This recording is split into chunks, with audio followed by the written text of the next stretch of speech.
সাবেক প্রধানমন্ত্রী শেখ হাসিনাকে ভারত থেকে ফিরিয়ে আনতে জারি হয়েছে ইন্টারপোলের রেড নোটিশ। একথা জানিয়ে আইন উপদেষ্টা আসিফ নজরুল বলেছেন, হাসিনাকে ফিরিয়ে না দিলে তা হবে ভারতের প্রত্যর্পণ চুক্তির লঙ্ঘন।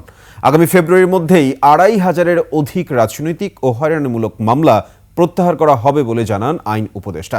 আরও জানাচ্ছেন প্রণব চক্রবর্তী। আগস্ট গণঅভ্যুত্থানের পর দেশ ছেড়ে পালিয়ে ভারতে রয়েছেন সাবেক প্রধানমন্ত্রী শেখ হাসিনা। আন্তর্জাতিক অপরাধ ট্রাইব্যুনালে বিচার শুরুর পর তার বিরুদ্ধে জারি করা হয়েছে গ্রেপ্তারি পরোয়ানা। শেখ হাসিনাকে ফেরাতে আনুষ্ঠানিক চিঠিও দেওয়া হয়েছে ভারতকে। সচিবালয়ে সংবাদ সম্মেলনে আইন উপদেষ্টা আসিফ নজরুল জানান, ইন্টারপোলের রেড নোটিশ জারি হয়েছে শেখ হাসিনাকে দেশে ফেরাতে।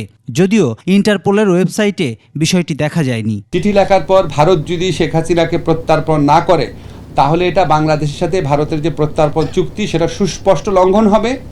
সেটা আমরা সেই ব্যাপারে আমরা বিশ্ব সমাজে কী পদক্ষেপ নেব সেটা আমাদের পররাষ্ট্র মন্ত্রণালয়ের মাধ্যমে ঠিক করা হবে। আর হচ্ছে আমরা রেড অ্যালার্ট জারি করা হয়েছে ইন্টারপোলের মাধ্যমে। আমাদের যা যা করণীয় আছে আমরা করে যাচ্ছি, আরও কিছু করণীয় থাকলে ক্ষেত্র বিশেষে চিন্তা করে আমরা অবশ্যই করব।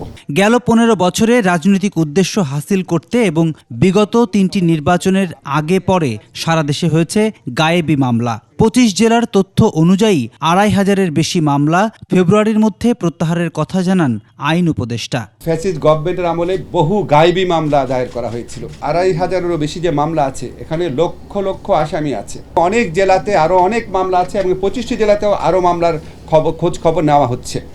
তো আমরা আশা করছি আমরা ফেব্রুয়ারির মধ্যে গায়েবী মামলা প্রত্যাহারের কাজ সম্পন্ন করতে পারবো। ওয়ালটন এসিতে ইনস্টলেশন একদম ফ্রি। দলীয় বিবেচনার ঊর্ধ্বে উঠে বিচারপতি নিয়োগে ৬ সদস্যের সুপ্রিম জুডিশিয়াল অ্যাপয়েন্টমেন্ট কাউন্সিল গঠনের কথা জানান আসিফ নজরুল।